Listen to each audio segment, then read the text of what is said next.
Film diawali dengan scene yang memperlihatkan seorang ayah akan pergi bersama anak dan istrinya nonton bioskop. Tapi, si ayah tidaklah ikut menonton melainkan hanya mengantarkan anak istrinya saja. Karena terlalu banyak pekerjaan, ayah itu berkata bahwa ia tidak bisa menjemput mereka berdua. Maka dari itu si istri disuruh untuk naik taksi saja daripada naik bis. Dengan alasan tingkat kriminalitas di dalam bis sangatlah tinggi. Setelah beberapa jam, anak laki-laki dan ibunya sudah selesai menonton film. Mengingat perkataan suaminya, maka si istri akan pergi pulang menggunakan taksi. Pada awalnya tidak ada sedikit pun hal mencurigakan yang terjadi. Si ibu juga memberitahu alamat rumahnya kepada supir taksi yang menjemputnya. Namun, jalan pulang yang ditempuh oleh si supir tidaklah sesuai mau kemana. Supir taksi itu juga membawa penumpangnya pergi jauh tanpa ada tujuan yang sangat jelas. Ketika itu juga, si ibu mulai curiga dan merasa ada yang tidak beres dengan taksi ini. Si ibu pun mencoba kabur, tapi pintu dan kaca mobil sengaja dikunci oleh si supir. Lalu, supir taksi psikopat sengaja berhenti di jalan yang sangat sepi dan menonjok si ibu sampai tidak sadarkan diri. Kemudian, anak laki-laki bersama ibunya pun dibawa ke rumah supir taksi itu. Sampai sejauh ini apa yang mau dilakukan oleh si supir masihlah tidak jelas. Gak lama dari itu, si ibu langsung ditarik paksa dan dijauhkan dari anaknya. Agar anaknya tetap tenang, si ibu menyuruh anaknya untuk tutup kuping jika mendengar suara teriakan. Benar-benar hari yang sangat sial, sekalinya nonton bioskop bareng ibu malah diculik sama psikopat. Dengan perasaan yang begitu sedih, anak itu hanya bisa mendengar suara teriakan ibunya sampai-sampai kencing di celana. Ia juga langsung ditarik paksa sama psikopat itu tanpa perasaan. Ia diberitahu bahwa ibunya sudah pergi untuk selamanya dan tidak akan menjaga dirinya lagi. Yang bisa dilakukan oleh anak kecil itu hanyalah menangis dan rindu dengan sosok ibunya. Saat esok hari, anak kecil itu pun diberitahu bahwa nama psikopat itu adalah Bob. Bob menyuruh anak yang diculiknya untuk menuruti setiap perintahnya tanpa terkecuali. Ia ditugaskan untuk membersihkan rumah psikopat itu apabila ada bekas-bekas pembantaian. Anak kecil itu juga wajib menyiapkan sarapan untuk diri Bob ketika pagi hari. Sedangkan, ia sendiri tidak boleh makan apapun tanpa perintah dari seorang Bob. Jika ingin makan, ia hanya boleh menikmati makanan yang tersisa di piring psikopat itu. Untuk tugas tambahannya, ia disuruh mengumpulkan info orang hilang dari koran dan ditempel ke dalam buku. Dengan tujuan agar Bob tahu siapa aja yang udah menjadi korban sadisnya itu. Di akhir penjelasan, Bob mengatakan bahwa ia akan memanggil anak kecil itu dengan sebutan Rabbit. Ketika pagi hari, Rabbit disuruh untuk membersihkan rumah sampai bersih dan mengkilat. Ia pun hanya sarapan dengan menikmati makanan sisa yang ada di piring Bob. Dengan perasaan takut, Rabbit berniat untuk kabur dari rumah psikopat ini. Tanpa berlama-lama, ia langsung memanjat ke atas plafon saat itu juga. Namun ternyata, Bob sudah membaca gerak-gerik dari Rabbit. Bob sengaja membiarkan Rabbit berteriak sekencang mungkin agar ia tahu bahwa tidak ada siapapun yang bisa menolongnya. Ya, kalau dipikir-pikir emang gak bakal mungkin, karena satu-satunya rumah di daerah ini adalah rumahnya Bob. Akibat tindakannya itu, kaki Rabbit langsung diikat dengan rantai sepanjang 10 meter. Agar memperketat keamanan, Bob juga sengaja memasang kamera CCTV di setiap sudut rumah. Setiap harinya, Bob menculik wanita hanya untuk memenuhi nafsunya yang tidak tersalurkan. Jika sudah puas, korban-korban itu tentu saja dibunuh oleh Bob. Sisa-sisa perbuatan sadis yang dilakukan oleh Bob selalu menjadi tugas Rabbit untuk membersihkan. Selama 20 tahun, Rabbit pun tumbuh dalam kondisi mental yang tentu saja tidaklah baik. Yang dimana setiap harinya ia hanya mendengar teriakan manusia yang diculik oleh Bob. Anehnya, Bob tidak pernah menculik penumpang yang berjenis kelamin laki-laki. Ia tetap mencari uang sebagai supir taksi biasa apabila mendapatkan penumpang laki-laki. Sampai suatu ketika, ada seorang ayah dan seorang anak yang masuk ke dalam taksinya itu. Bob mendengar bahwa anak itu sedang dibentak-bentak dan dibuli oleh ayahnya sendiri. Dari ekspresinya, Bob merasa stres mendengar bentakan dari seorang ayah. Setibanya di rumah pun, ia malah terus kepikiran dan bertanya-tanya kepada Rabbit. Rabbit ditanya apa saja hal-hal baik yang dilakukan oleh ayahnya sebelum ia diculik. Tapi, Rabbit sendiri tidak bisa menjawab pertanyaan itu. Lalu, Bob memberikan Rabbit buku anatomi manusia untuk dipelajari oleh Rabbit. Bob menganggap bahwa Rabbit adalah anaknya sendiri sekarang ini. Maka dari itu, daripada ia hanya menghabiskan waktu dengan kaki yang dirantai, lebih baik ia belajar tentang anatomi tubuh manusia. Jika Rabbit sudah menguasai apa yang ada di buku itu, Bob berjanji akan melepaskan Rabbit ke lingkungan bebas.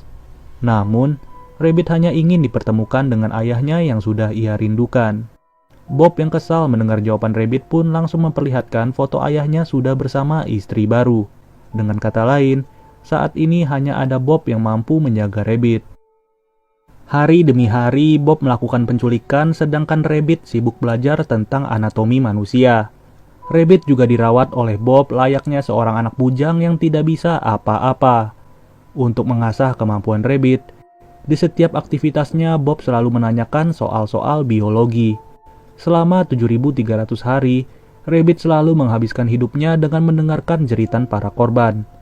Untuk menghibur dirinya, Bob selalu mengajak Rabbit untuk bermain kartu ajaib. Permainan kartu seorang psikopat juga tentunya paling beda daripada yang lainnya, yang dimana mereka berdua harus menebak identitas korban yang diculik. Baik itu terdiri dari nama, usia, dan juga sifat dari korban. Mayat-mayat yang menjadi korban Bob selalu dibersihkan oleh Rabbit dan dikubur di ruangan rahasia. Suatu malam, Bob mengalami mimpi buruk yang berkaitan dengan masa lalunya. Di dalam mimpi itu terlihat ayah Bob yang selalu menyiksa adiknya dan juga dirinya. Bob sebagai kakak selalu menjadi amuk-amukan dari ayahnya, bahkan Bob juga disuruh untuk berhubungan badan dengan ibunya sendiri. Dengan alasan, Bob tidak diperbolehkan untuk berkenalan dengan wanita. Hal gila di saat ia masih kecil membuat dirinya trauma dan tidak punya pergaulan sama sekali. Bisa dibilang sejak kecil ia sudah mempunyai tekanan batin yang luar biasa. Karena alasan itulah ia selalu mengincar wanita sebagai korban penculikannya. Esok harinya, Bob sengaja menculik seorang wanita malam untuk menjadi soal final bagi Rabbit. Bob membunuh wanita yang mabuk itu dengan membeset bagian lehernya. Lalu, ia memberikan pertanyaan kepada Rabbit bagian mana yang baru saja ia lukai. Dengan cepatnya, Rabbit menjawab bahwa pisau itu mengenai urat leher yang bernama arteri karotis. Dari sini, Bob semakin senang dengan tingkat kecerdasan Rabbit. Sebagai hadiahnya, Rabbit pun disuruh memilih salah satu gadis dari buku tahunan sekolah. Bob sengaja membiarkan Rabbit memilih agar bisa merasakan tubuh wanita untuk pertama kalinya. Tapi tetap saja, Rabbit tidak ingin menuruti perintah Bob. Ia tahu dengan memilih seorang wanita di buku itu, maka Bob akan segera membunuh pilihannya. Bob yang melihat Rabbit ketakutan pun merasa kasihan dan langsung melepaskan rantai di kakinya. Untuk pertama kalinya dalam 20 tahun, Rabbit kembali merasakan berjalan tanpa ikatan rantai. Setelah itu, Rabbit kembali dipaksa untuk memilih seorang gadis dari buku tahunan. Emang bener-bener yang namanya psikopat nggak pernah beres. Milih korbannya sendiri udah kayak milih barang yang mau dibeli. Rabbit yang terus menolak pun pada akhirnya dipaksa oleh Bob untuk memilih lagi. Pada akhirnya pilihan Rabbit terjatuh kepada seorang gadis 18 tahun bernama Angie. Nggak pakai lama, paket yang diorder oleh Rabbit pun langsung datang di rumah itu. Rabbit seketika itu juga langsung disuruh oleh Bob untuk melihat gadis pilihannya. Bob berkata bahwa ini merupakan ujian praktek bagi Rabbit untuk memberikan kepercayaan kepada Bob. Setelah diantar ke kamar, Bob menyuruh Rabbit untuk bersetubuh dengan Angie. Dengan ancaman apabila Rabbit tidak melakukannya, maka Bob sendiri yang akan menyelesaikannya. Dengan kata lain, setelah mantap-mantap dengan Angie, Rabbit dipaksa untuk membunuhnya. Lalu, Rabbit pun ditinggal berduaan dengan Angie di kamar itu. Saat sedang berdua, Rabbit berkata bahwa ia sama sekali tidak ingin membunuh Angie, karena ia tahu Angie bukanlah orang yang bersalah. Mendengar hal itu, Angie yang respek dengan Rabbit pun menawarkan untuk berhubungan badan jika Rabbit mau. Dengan senang hati, apapun yang diminta Rabbit akan diberikan oleh Angie. Tapi hebatnya, Rabbit tidak mau apa-apa dari diri Angie. Namun tetap saja Angie memaksa Rabbit untuk menyentuh bagian apapun yang ia inginkan. Saat mereka mau nempel-nempel, tiba-tiba Bob membuka pintu dan berteriak. Ketika itu juga Rabbit langsung menusuk perut Angie tanpa ampun. Karena Rabbit tahu itu adalah hal yang ditunggu-tunggu oleh seorang Bob. Setelah itu Rabbit menyeret jasad Angie ke dalam ruangan rahasia untuk dikubur. Lalu, Rabbit sudah tiba di hadapan Bob dan berkata bahwa ia ingin berburu. Pada esok hari, Bob langsung menyiapkan pakaian pergi untuk Rabbit. Ia juga sengaja membelikan Rabbit sebuah kursi baru untuk duduk bersamanya sebagai seorang anak. Saking rapihnya, Rabbit terlihat bukan lagi kayak psikopat. Setelah sekian lama, Rabbit pun harus melihat kembali taksi yang menculik ibunya sampai ke rumah ini. Ia kembali teringat teriakan-teriakan ibunya yang berada di kursi belakang. Sesampainya di kota, Rabbit disuruh Bob untuk memilih tipe korban yang ia idamkan. Tapi entah kenapa wanita-wanita yang berada di kota bukanlah tipe Rabbit. Lalu, Bob pun berhenti di pinggir jalan karena ada mobil polisi yang melintas di hadapannya. Karena Rabbit merupakan korban penculikan, ia pun disuruh sembunyi agar tidak terlihat. Ketika itu juga, Bob melihat pantulan cermin dan menyadari bahwa Rabbit menuliskan kata help di pinggir bodi mobilnya.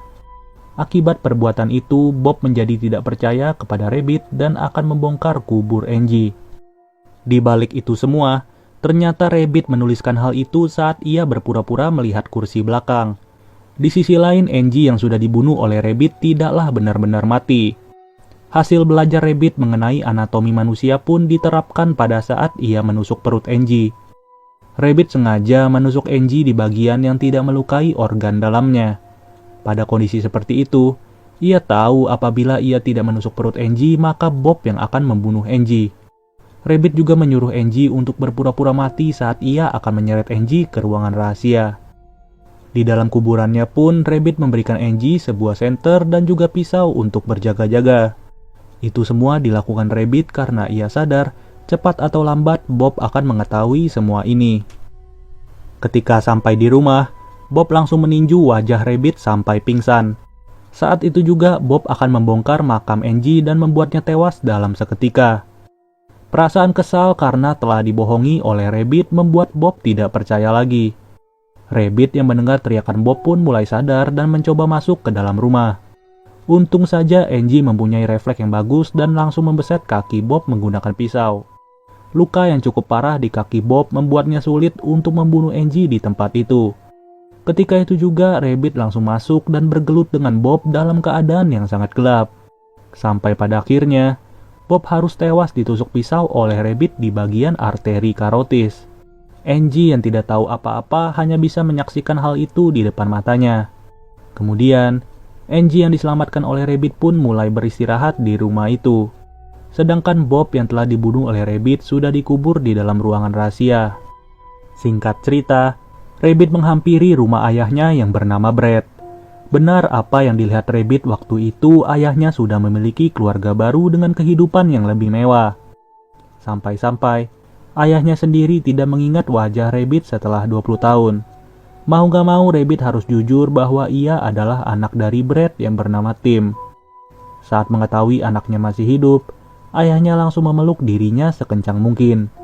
Ia juga dibiarkan masuk ke rumah mewah itu secara cuma-cuma. Sampai pada akhirnya, Rabbit memberikan sebuah surat kepada ayahnya itu. Di dalam surat itu, ayahnya memberikan sebuah uang kepada kakaknya yang berprofesi sebagai supir taksi. Ayahnya juga menitip pesan agar kakaknya menculik Rabbit dan istrinya saat selesai menonton bioskop. Dengan kata lain, psikopat yang sudah membunuh ibunya Rabbit dan menculik Rabbit selama 20 tahun adalah kakak dari ayahnya sendiri. Itulah kenapa ayahnya menyuruh Rabbit dan ibunya untuk pulang naik taksi daripada naik bis.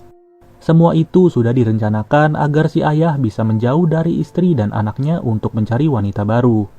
Setelah mendengar hal itu, Brett langsung menyuruh istri dan anak-anaknya yang baru untuk pergi menjauhi Rabbit.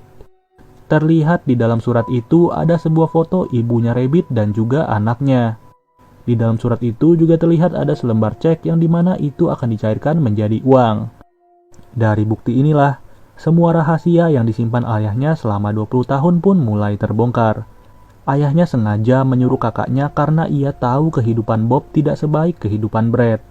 Maka dari itu, Brad yang mempunyai tujuan jahat pun memanfaatkan sifat psikopat yang dimiliki oleh Bob. Sekalian, Brad juga bisa menyumbang beberapa uang untuk keberlangsungan hidup Bob. Setelah semua dibongkar, Brad yang sudah emosi dengan Rabbit pun menamparnya berkali-kali. Saat itu juga istrinya langsung membela Rabbit tapi malah dihajar balik oleh Brad. Rabbit yang melihat seorang wanita disiksa pun mulai tidak tahan dan langsung menghajar ayahnya sendiri tepat di titik vital sampai tewas. Namun, istrinya Brad tidak marah sama sekali kepada Rabbit. Ia malah membiarkan Rabbit pergi dan menelpon polisi dengan alasan ada sekelompok orang yang membunuh suaminya. Pada akhirnya, Rabbit pun kembali ke rumah Bob dan tinggal di tempat itu bersama Angie yang sudah cinta kepadanya. Pada intinya, plot twist di film psikopat ini benar-benar luar biasa. Ya, semoga kalian mengerti dengan apa yang gue sampaikan pada video ini ya guys. Mungkin segini aja pembahasan dari film Chained. Sampai bertemu lagi di video berikutnya. Gua Nadi cabut dulu. Dadah.